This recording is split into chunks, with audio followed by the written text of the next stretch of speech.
had that glow. You know, the one you have when you meet the love of your life at a wedding in Hawaii, and he wants to make you his forever. The one you have when you know that nothing can go wrong at 36. Well, it only took 3 little words to dim my light. I felt like I was jumped in a game, given these colors, the color pink. I soon learned there was nothing pretty in pink. Managing the ebbs and flows after a breast cancer diagnosis was never ending. Our life together was just beginning, but we had no future in sight. I'm now standing here in my chemo glow, willing to share my moments, because I soon learned that the glow doesn't define me. I define the glow.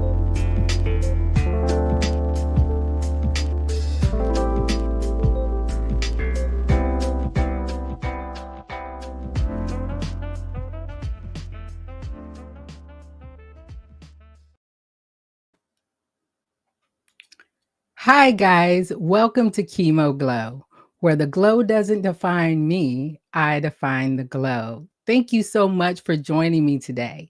If you are on YouTube right now joining us, can you please hit that subscribe button?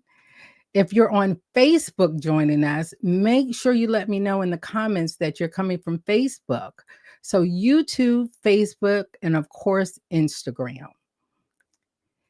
If you guys want to check me out and know more about Chemo Glow, go to chemoglow.com. Also, if you would like to also share your glow, go to chemoglow@gmail.com. I've had a few people already hit me up saying that they want to be on Chemo Glow, and I would love to hear from everyone. So if I haven't gotten back to you, it's because I put all my time and energy to my guest tonight. I can't wait for you to meet her. She is doing wonderful things. And the fact that I was able to get her on today, I am so excited because I met her while I was out in these pink streets volunteering at a dinner. So it was a wonderful thing. So again, go to chemoglow.com to hear more about us and to learn more about us. Now, my guest next week is also a special person because she is going to be celebrating 14 years in counting. And who would that be? Just me, the glow. So next week is going to be 14 years. And I'm just going to come up and share my glow and tell you guys who's coming up for the next 5 weeks. I am booked for the next 5 weeks. And I want to talk about 14 years in counting and why I keep saying yes to doing the podcast, why I keep saying yes to making strides against breast cancer, why I keep saying yes to Healing Pines Respite, and why I keep picking up that phone every time someone says, hey, I have a friend who's going through breast cancer. Can you please go with her to her appointments? So my answer is still yes. And because of my glow, I was able to meet my guest tonight. She's going to be coming on and she's going to be holding space with us.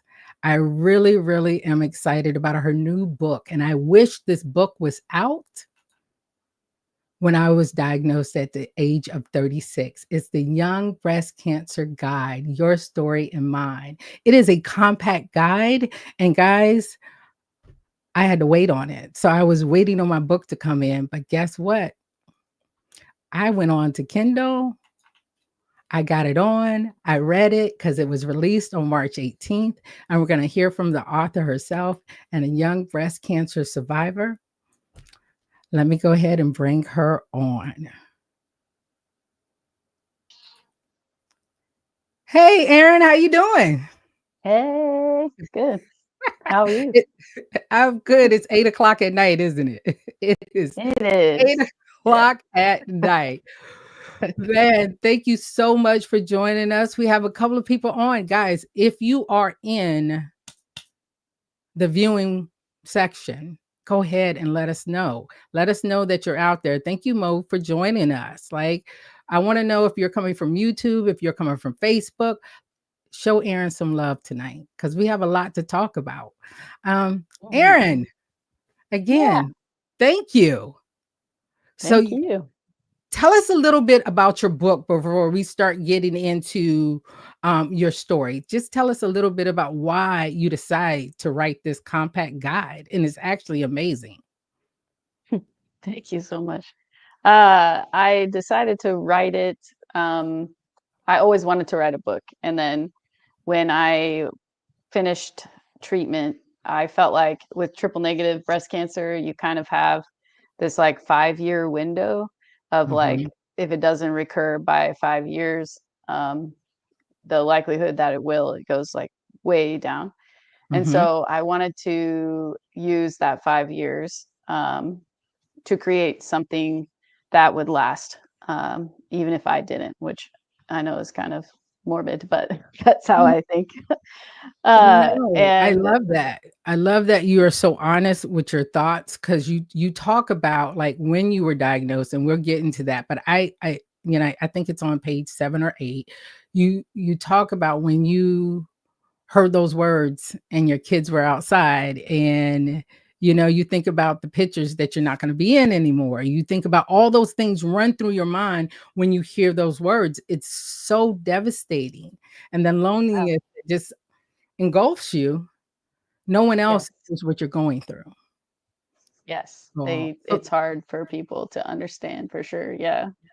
And yeah. I think so that's kind of how like the idea started, and then the way that it became what it is I thought about when I was diagnosed, like you said, I wish something like this existed. There are things that did exist, but like it was hard to find them. And then the thing that was sent to me when I was diagnosed had a title that I felt like put pressure on me Mhm, to like find the good in the cancer, and I didn't want mhm, to because I was like angry and sad, you know. mhm. Uh and so I thought, what if there were, and also it's fat. It was like really, really big, which I Yeah, didn't even open it for like a yeah, long time because it was so intimidating. And so that's why I have it in front of me, and it's like very small. It's 100 pages exactly. yeah. Um because it's just so overwhelming. And so the other part with the overwhelm is that you want to know things. That my friend Megsy said hi. Hey. Um, you want to know things, but you don't want to look at the internet because Mhm. it's too many things, and then you hear things that are way too scary, way too early. So I wanted there to be a way for some of that stuff to change. So you could go in here and you could look up, like it's written so that you don't have to read the whole thing cover to cover. You can just go like, hey, I'm about to start chemo. I wonder what she says about that. And like kind of look at that first before you go out to the massive thing. And then also, one of my skills in life is resource collecting and Oh resource my sharing goodness. in all ways. So with Yes. cancer, I'm like, hey, these are the things I found, but a lot of them I didn't find until I was done. So I'm Mhm. just like, I want to offer those earlier to people that come after me. And I wanted to use my voice, which is um, feel your feelings, like kind of voice where you don't have to stay positive, and positivity doesn't, uh, it doesn't make you healed, like, Yeah. No, I especially totally if get it's not real, like yeah, I had the positive police after me. Like, mhm, you gotta stay positive. If you don't stay positive, then, your cancer is I had someone tell me that, "Your cancer is gonna come back because you don't stay positive." And I was like, "You know what?" And, "Okay, guys, you're getting to know mhm, me. So, Tammy, you're mhm, getting to know me, right?" Um, I used to say, "Well, let me just chop off your left or your right, and then we can talk," you that's know? right. Mhm, Let's talk about this chemotherapy where I can't even kiss my husband or be intimate with my husband because the toxins in my body. So I have to wait 48 hours. I can't give him a kiss. I gotta yeah, put the lid down on the toilet when I flush it simply because of the chemicals. Like no one tells you about all these things that are going on. And in your mhm, book, it reminded me, and I'm 14 years out from a diagnosis. It reminded mhm, me of all the things that I learned after. You talked right, about breast health. You talk yeah, about knowing breast health early, not when you're just going for a mammogram. knowing if Mhm. someone else has the gene, knowing if there is some type of testing out there. Your resource, your compact guide has Mhm. everything, and you don't have to go on Google and be scared. Yeah. Yeah. And just be scared about everything that's going on. But tell us a little bit, we're ahead of ourselves. So just tell us a little bit about when you were diagnosed with cancer. What was your life like?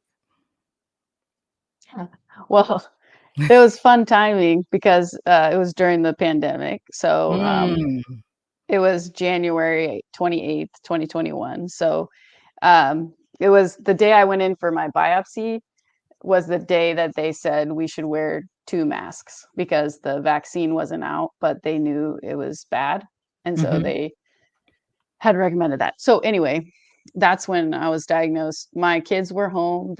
My daughter was, 6 and my son was 2. Mm. Um, During the treatment phase, my daughter started kindergarten online. Uh, That's fun. yeah, and then my son was, 2 and a half, when I was diagnosed. So, I was staying home with them.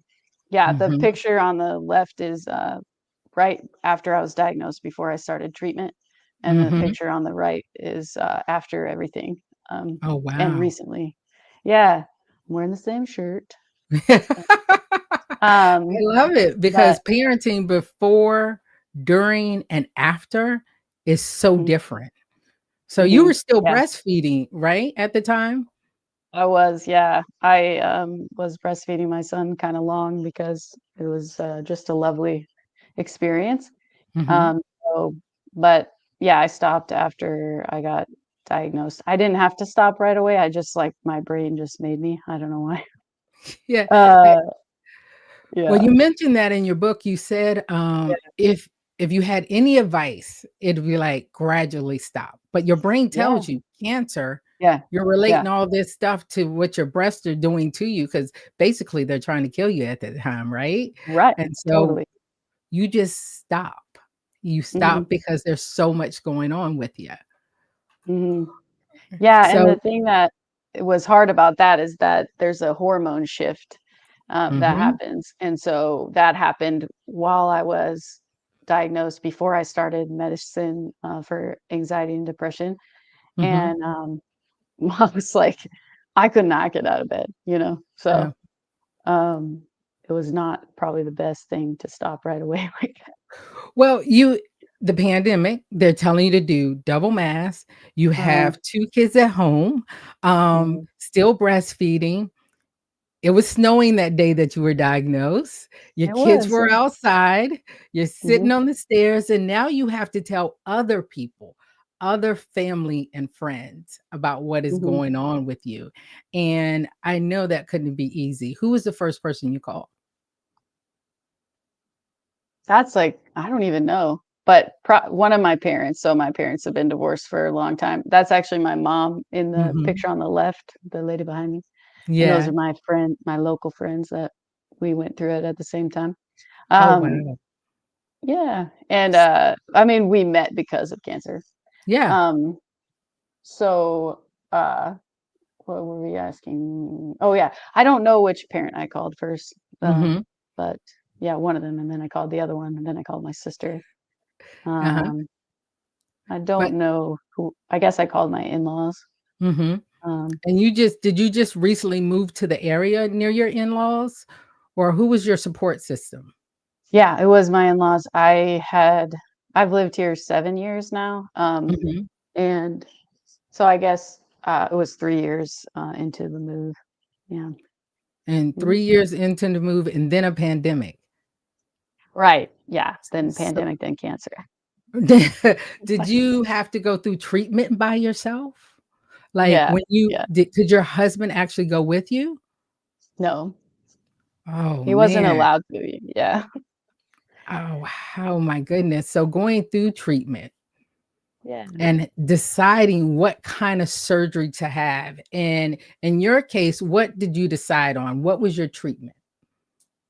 Yeah, so with triple negative, it was stage 2B, um, and so with triple negative, they usually recommend chemotherapy first, Mm-hmm. because they're learning more now, but it's like there's so many different types of triple negative, and they don't really know which one you have until they give it chemotherapy and see if it works, Yeah. Uh, and then they go, okay, well, you have the one that is resistant, or you don't. So I had to do, I did 4 Red Devils, Mm. which is the name we call it, but it's the AC chemo. That red And devil is something else, and the side effects from yeah, the red devil is yeah, something else, and the fact yeah. that they come in full gown, were they full Yes, gown with you? Look, they didn't yes, just do it because of the pandemic. They I come in know, full gown, and I'm I like, know. "If you have on a full gown so you won't get it on you, And what are you're you about to put it in putting?" my veins. Oh my In my goodness. veins. I know. Yeah, Did your it's port wild. ever get clogged at any time when you were getting it, or was It didn't. it I was didn't? really lucky. I know. I was lucky. Yeah. Yeah, that port Mhm. clogging is no joke. So you Happened. you had chemotherapy, and Yeah, so then you I did 4 AC every other week, and then I did 12 Taxol for okay. 12 weeks. And then I ended July 9th. I celebrated my 10-year wedding anniversary, and then I had a double mastectomy where I asked for aesthetic flap closure. And Mhm, the picture before this is the mhm. first surgery I got. There was like the little extra stuff going Yep, on. yep, So, we call them dog flaps or whatever they called them. It I was know. yeah. So I went back to my surgeon and I said, this isn't aesthetic flap closure. Would you be willing to redo it? Mhm. And yeah, Megsy, you're right.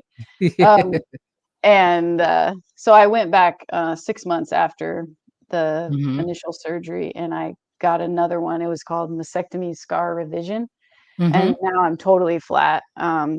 It got rid of those, and then I got the tattoo over it right after that. Well, not right after, but I probably didn't wait long enough, but I didn't ask, and whatever. I don't And care. you wanted to get it done because if you were anything like me, I felt like Edward Scissors hands, like the Mhm, way they handled it and the dog flaps that mhm, I had and I still have, because I mhm, was supposed to finish up my surgery during COVID. And I was mhm, like, you know what? I'm just gonna wait this out for right now. mhm. Because going under the knife is just it's not fun at all. No, I hate Not it. fun I at hate it. all. So this Yeah. is when you first got it, and tell us about the writing Yeah. across. What does that mean? Yeah. So all of it's connected. And this is I have a really random, obscure favorite band of all time. They're called Me Without You. And Mm, I've followed them since I was a teenager. I went to their final shows. I went to the party afterwards. Like they're just the best people that I've ever met, I feel like. And so their lyrics always affected me a lot. And this says "You're everyone else," and then all the flowers are like birth flowers. So every month mm, has a flower that represents the month. So yeah, they're all the flowers from all the months, and then it reminds me like that we're all connected. Like we all matter the same. There's like this idea too about the losses that we experience in the community, and yeah, I don't want those people, my friends, or my community, to be forgotten, and I want them to be a part of me. So I'm saying like they're with me, and I carry their legacy, their I carry it with me. I bring it where I go. It affects me, and they aren't forgotten. So I love that's sort of that. what it means. Yeah. I love that. Thanks. It's like you're giving their flowers, you're carrying it everywhere, and we've lost some people in our Mhm. community along the way, you Mhm. know? Yeah. Mhm. And, how do you continue to support to write this book, pick up that phone, say yes to podcasts um, when it reminds you of what you're going through, or Have you ever had a time where it was just a little bit too much to take all in? Because you're still living life with your family, but you're still, for me, I was still grieving what I had or what I thought I was Mm, gonna have. And sometimes that might come up if I'm looking in the mirror or if I look at my kids or I think about my daughters, because I have twin yeah, girls and I'm thinking, okay, they have to get their mammogram 10 years earlier. It's supposed to be 10 years. So if I was 36, they're looking at 26, but I'm gonna be yeah, pushing it for 24, you know? yeah. So, Same, yeah, yeah. how's I that think affect you? about yeah, I think about it a lot, but I think for me, like I don't have like survivor's guilt, but I Mm, have like survivor's like I don't know, stamina or something. yes. Like it like what it does is make me go, I don't believe like everything happens for a reason because Mhm. just like some things don't have reasons. They Yeah, couldn't. They're too yeah, hard. And this isn't even I mean, this is really hard, but there are other things too that happen that I'm like, this isn't but I do think everything is bigger than me. And yeah, so I think about like if I have this opportunity to live yeah, and some of my friends don't, what am I going to do with this opportunity that can make an impact, you know? And I think, like, for me, that's just who I am, but I also am always talking to people in the community, like, this is not I don't wanna put pressure on you, this because maybe you're not this way, and that's yeah, okay, you know? Like, you can use your survivorship however is right for you. For me, this is right for me, and, um, I think knowing the people that I've lost, I'm glad I know them. Like, yeah. I'm glad I knew them. I'm glad they're a part of me, you know? Uh, and so and they affected me and they affected change in me. So to me, it's worth it, So worth it. to stay, you know, Yeah. and to keep working. The other thing I do is, I work with a Young Breast Cancer Project, and Mhm. we work on breast health education for the general public, and then also talking with, medical professionals and med students mostly about, like, our stories, telling our Yeah, stories of being diagnosed young and how much power they have in the room to, make a difference in our lives, like, to speak up and to request imaging, request, biopsies, things like yeah, that, not let us not because our right now, the theme that Young Breast Cancer Project has this year is "Not Too Young."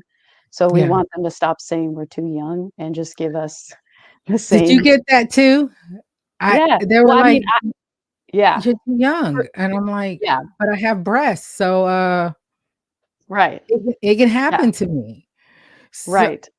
I Yeah, love that you're so talking about breast health, but not just breast health when you're diagnosed, but I don't think that we talked about breast health in that way when I was growing up. Like, same, I don't either. Yeah, yeah, and, knowing the changes in your body 'cause what's happening is we're getting younger and younger, you know? definitely. And Mm. folks are did you go in right away when you were diagnosed, or did you take some time, Yeah, before you so were diagnosed? right, so for me, I was never the team never told me I was too young, but my problem was I didn't understand what was possible, and I didn't Mhm. have the education like you're saying.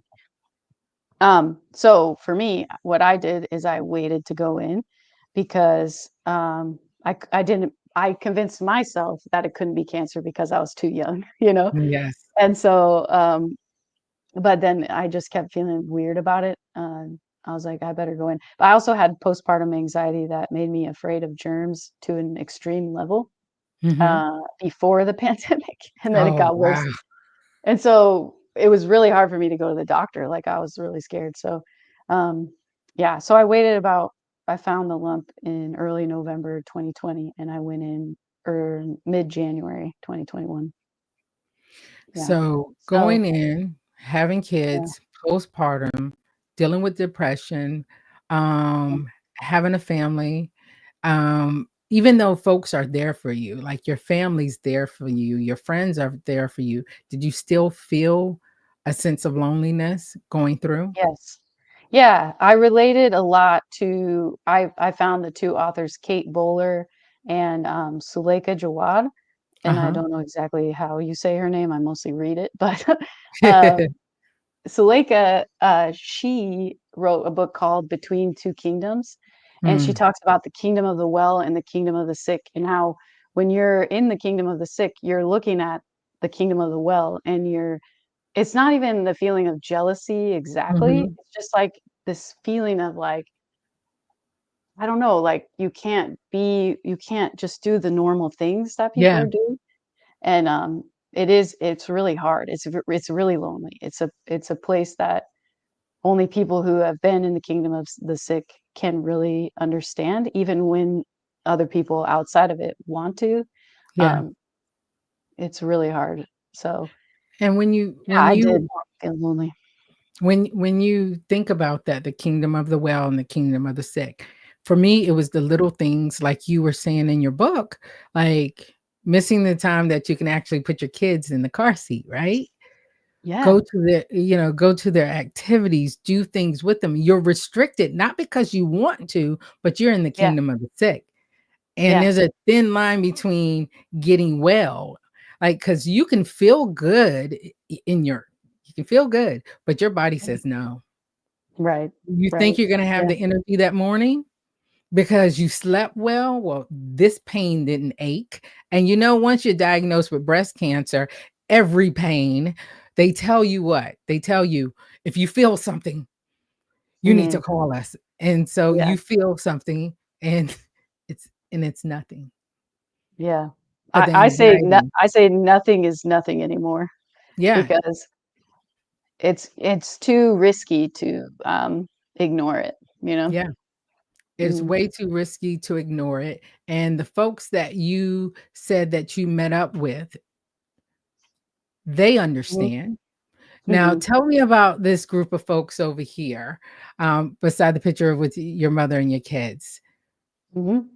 Yeah, S so we met on the North Carolina Breast Cancer Facebook group, uh, Mhm, and then we just all connected because we were, going through treatment around the same time.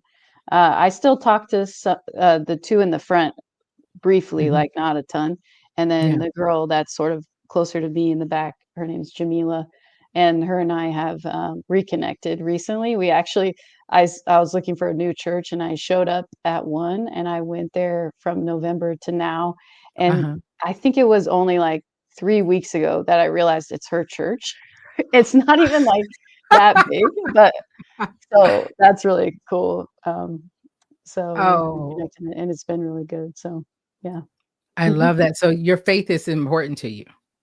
Yeah, mhm, Yeah, and finding that connection. Well, how do you deal when you're mad about mhm. cancer and you're mad about what's going on and you're trying to stay holding on to that faith? How does that work for you? Well, I'm really honest with, God, the God Mhm, that I believe in, I talk to, and I say, "I really hate this. I don't mhm, understand it. Um, I need" I ask for, like, peace, you know?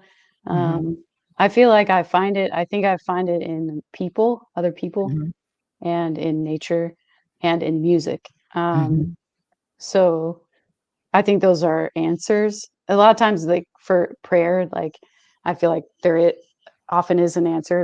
It maybe isn't the one that I want, but, it's also, like, sometimes different it comes out different than I think it will, you know? So, like, mhm. it'll just be a conversation or a person comes into your life or something like that. So, Yeah, um, I think everything's connected. I believe that really strongly, um, and I think I kind of, like, hold on to that, to carry me.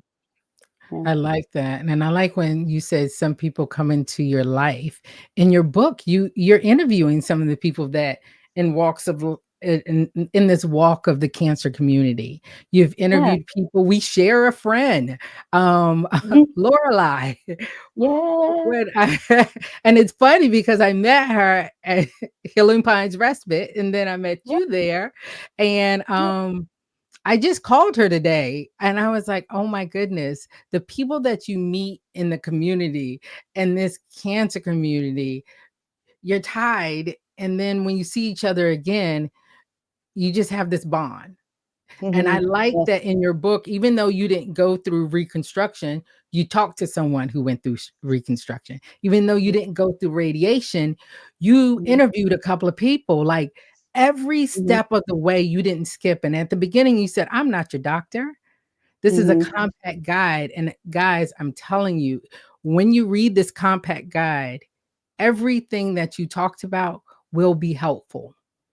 Mm. And when I was reading about your part in radiation, when you said that sometimes it's a sunburn, sometimes it's not that bad, but other times it is, like you give reason for everything. And I really do Mhm. appreciate that. And you even have a glossary at the end of your Mhm. your book. Because guess Mhm. what? This chemo language, this cancer It's a language, it's a different language. it is Yeah, a different like, but you're expected to know. I I was know. Yeah. I was talking to a friend and she's like, "Triple negative, what does that mean? Is it Mhm. 1 negative, 2 negative, 3?" Like, explaining that to her. And you Mhm. know what I did? I put the definition up and I said, "She has a whole glossary because it's Mhm. all different." And when we talk about triple negative, in your book, you said normally Black women Mhm. are diagnosed with triple negative breast cancer, right? Mhm. And so just knowing that and what kind of cancer you actually have, because some people believe that breast cancer is just breast cancer. There's only one. Oh, yeah. And that's so not true. But I Yeah. I like the way you have spelled everything out in the book. So what's coming up for you? You know, you're still parenting. How old are your Mhm. kids now? Yeah, my daughter is 10 and my son is 6. Oh, And, wow. yeah, so she's in 4th grade, he's in 1st grade. Mhm. So they go to school, and, I am so busy, and I get paid 0 amount of money, and I Mhm. don't know how that's true, but it is. So, yeah, so I think right now with the book, um, the next step is to create a sponsorship program where Mhm. people can, donate money for the books to be donated to oncology resource centers or any other kind of resource center that young cancer patients would be at. I've also heard from other people in the AYA cancer community right now, it's AYA Cancer Week, that reading this, parts of it aren't relevant to them if they didn't have breast cancer, but parts of it still are for young people who are diagnosed. So either way, but having this available to people like where they are, I think Mhm. will be really cool. So that's my next thing. And along with that, I'm remembering in real time that somebody I met at YC Summit a few weeks ago said that they would recommend me do the audiobook, record an audio Yes. version because of a lot of reasons, but just to make it accessible for more people. But and I was thinking too, like with Taxol, you're trying to freeze your hands, you know, and You so like talked about that. it's hard to read, but I know they could read the book other times. But yeah, I'd like the book to be in resource centers for young cancer patients all over the country. I'm pretty well connected with a lot of people, but I'm looking for more connections. There's a few organizations that are going to carry it, Mhm. chemo boxes that are going to carry it. And so I'm just working on that kind of stuff, you know, and then I'm working with the Young Breast Cancer Project. Also, You did something with elephantandtea.com. They oh, featured you. yeah, Elephants and Tea featured me. I'm really connected there.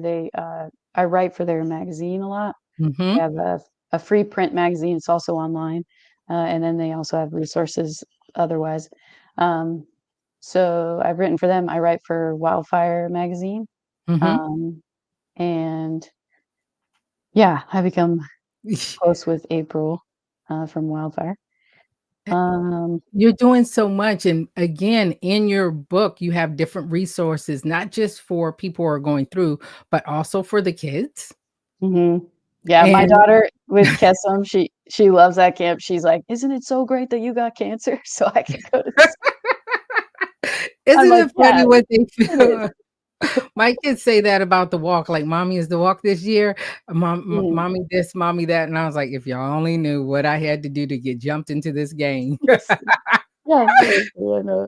And the color is pink, and you give resources about books that you read to your kids so Mhm, they can have an understanding about what's going on with them. And I think you mentioned in this book about this book here, Mom and Polka mhm, Dot Boo Boo, mhm, and just trying to explain those things. There's so many things going on, but there's still people in your lives.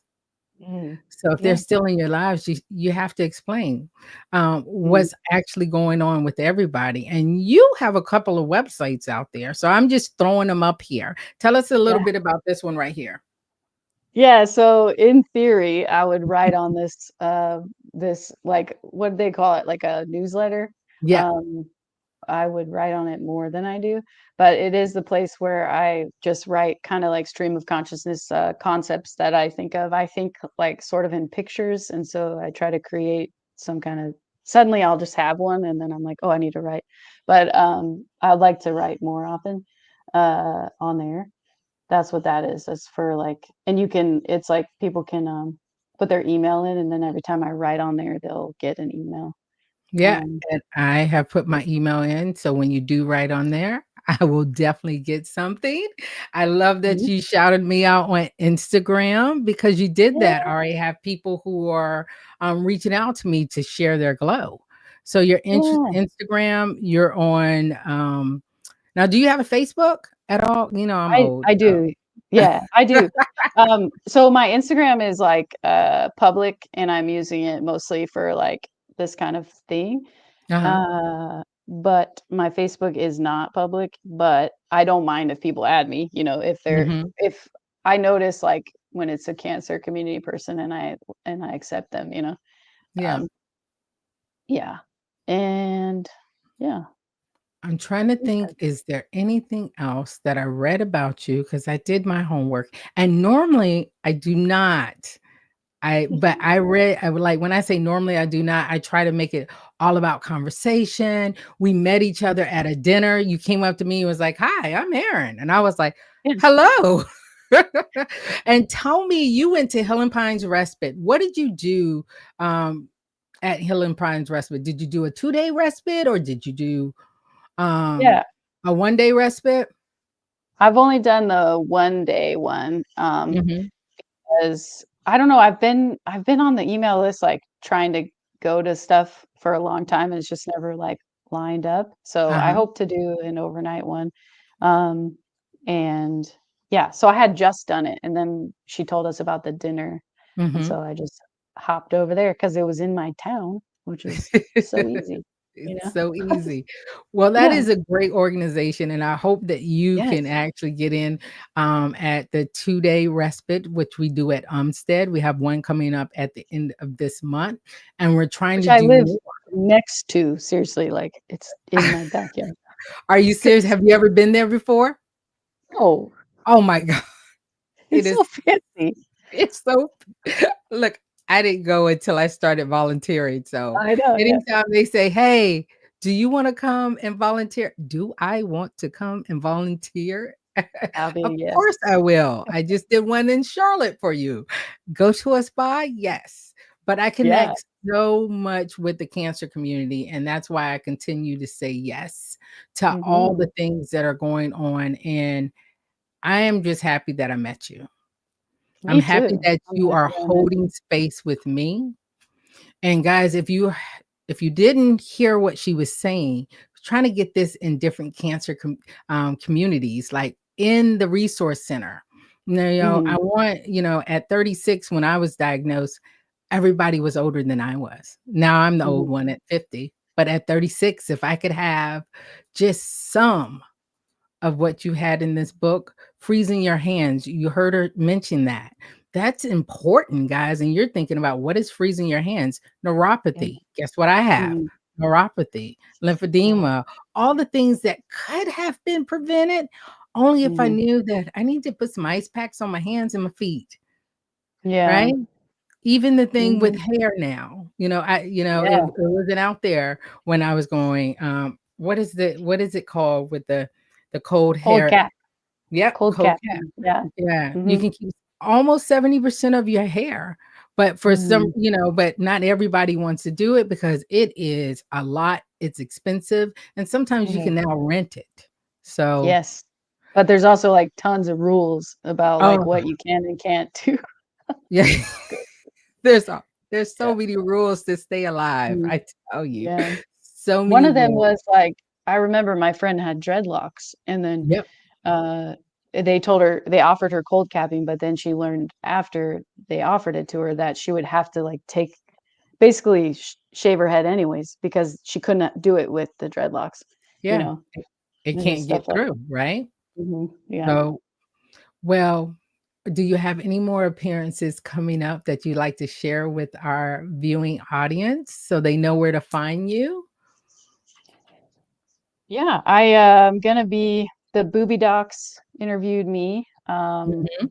but I don't think it's out yet, and I don't know when it's out, so stay alert, I guess. Uh-huh. And then I am going to be on Thriving Beyond Breast Cancer's Mhm. podcast, which I don't remember the name of, but just go to Thriving Beyond Breast Cancer on Instagram and follow them because Mhm. they're amazing anyway. And then what else did I say I was gonna do? Oh, I'm gonna be on the Wildfire podcast. I'm gonna record it in June. Um, thanks, Tammy. Uh, and yeah, those are the things I can think of. Yeah, and just know that everybody's gonna be calling you soon, and go on your website.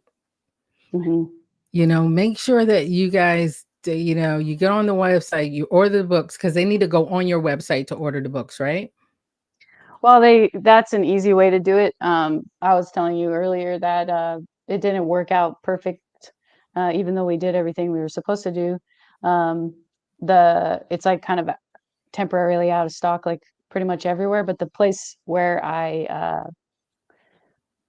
published through, sometimes words go away. I published through this Mhm. place called Book Baby, which is basically just a self-publishing like resource. But their Mhm. website has a bookshop, so it's on my um, on my website, you can find Mhm. it, or you can go to bookbaby.com. And then you can always buy my book there, and then you can always get it on the ebook version. Mhm. And I made it a little cost on purpose because I wanted it to be more accessible. And Yeah, it then was only I will, 4.99 yeah, right here. yeah, the ebook 4.99, and then the print is 10. Yeah. Um, yeah, and then I'm setting up the way to sponsor it, uh, them to be gifted to people really soon. So that'll be on the website coming up too. Well, I am definitely, definitely gonna buy up a bunch of those books. So when a young breast cancer person calls me and they need to know what's next, your Mhm. guide is compact. It Yeah. has all the information, and they can skip what they don't want, and Mhm. they can keep what they want, and they can go back and read it because Yeah. sometimes you forget about all the things that are going on. Yes. So 100%. it's There's 2 more things about go it ahead. that when you're talking, I'm thinking. There's also a QR code inside the book that goes to a place where I am going to update anytime something changes, that I said in the book, like any kind of, like, research that I find out changed or, any resource that is now incorrect or has gone away, I will Mhm, put it on there so people can always know that it's up to date, and oh, there's a email. I created an email specifically for this so that I doesn't get lost in my other emails, yeah. which is in the book, so anyone can reach out anytime, and I really mean that. Yeah, I because think you sometimes pick up. people are afraid, but but I really mean that. Well, you pick up and you picked up for me, and I'm so happy to have you as my guest. I have kept you long enough, but I wanna thank you so much for coming on. I hope that one day we can get a panel of all the folks that we're connected by, like Lorelai, Yes. different organizations that are out there that really help me. YSC was definitely one of them. and Healing Pines Respite, Making Strides Against Breast Cancer. You know, Pink Month is going to be here before we know it. And Wow, that is a whole nother story, but I that's do right. understand the power of pink. And I understand that Uh, funding needs to be there so we can save more lives. And I want to thank you and I want to give you your flowers now. I love the fact that you're actually wearing all 12 months, I'm all always different wearing flowers, them. always wearing them. And I appreciate your time, Erin. If there's anything else that you want to add, here's your time. I think we went through everything. And Mhm. I will update it and put it on my website as well. But again, I'll definitely go ahead and order some books from there. And I appreciate your time. If you don't mind just waiting in the backstage while I go ahead and close this out here. Anything you'd like to say before I put you backstage? I'm just gonna remember that I wanna tell you my friend did the cover, and it's really beautiful. Her name Yes. is Heather Goodman. Yeah, and, Mhm. she's an amazing artist, and you can find her at lilyandoaks.com, and the Lily is Lily, um, Uh, and you ho- can find her art. Yeah, well, hold on for a second before you leave. yeah, So a friend of mine was looking at the book cover and she was just like, I'm in awe. And she was talking about like on the side, she was trying to say there's papers or something on the side of yes, it. So mhm, we were noticing all of that with the mhm, cover. So yeah, yeah, Mo said the cover is amazing. The colors, they thank just yeah, pop. And yeah. Yeah, I gave her no instruction, I just told her some stuff about the book, and mhm. then, she's a good friend of mine. She said she looked at each one of these words and thought about why they would should be there, um, and she thought about the colors, she thought about it all, and I think it's amazing. So, I think it is. I For me, it's like the ebbs and flows of breast cancer diagnosis. yeah, Like, that's what I yeah, see. And that's then cool. I see on the end that you're writing about these things, but sometimes your ebbs, your flows, the way you go, it's different. But it's Mhm. alive. Yeah, So it's that's cool. alive. So I really Yeah, do appreciate this, and I'm gonna have to look her up too because that is mhm. amazing. Yeah, lilyandoaks.com, All right. Lily, and the word and then oaks, like the tree.com. It's Mhm. beautiful. Thank you so much, Erin. I so appreciate you. And guys, Erin will be back, I promise you, because pretty soon she's gonna have to get paid for doing all this. It's a lot, but it is your passion, and I definitely appreciate you. Thank you so Yeah, much, thank Erin, for you. joining us tonight. And Thank just you. hold up backstage real quick. Well, guys, I hope you enjoyed tonight. I really, really am so happy that Erin held space with us. So, holding that space, please make sure you check out her book. Make sure you go to her website and share this video. Share it with friends, share it with family, share it with the community because it is so amazing. Next week, your special guest will be one and only me. 14 years and counting. So 14 years and counting. But if you have been on this podcast before or have listened to any of my lives, I am going to put the actual link for you to jump on and chat with me. So if you want to jump on and chat with me next week, I'll be coming on at 8 o'clock. And you never know, my kids might walk through the door. I have no idea. It's just going to be one of those nights. But 14 years from the time that I was diagnosed, 30 at 36. That young breast cancer diagnosis really changed my life. And I'm so happy that I had the chance to actually read Erin's book and it reminded me what I was going through at the time. So guys, just please remember that the glow doesn't define me. I define the glow. I'll see you next week at 8 o'clock. Thank you so much for joining us.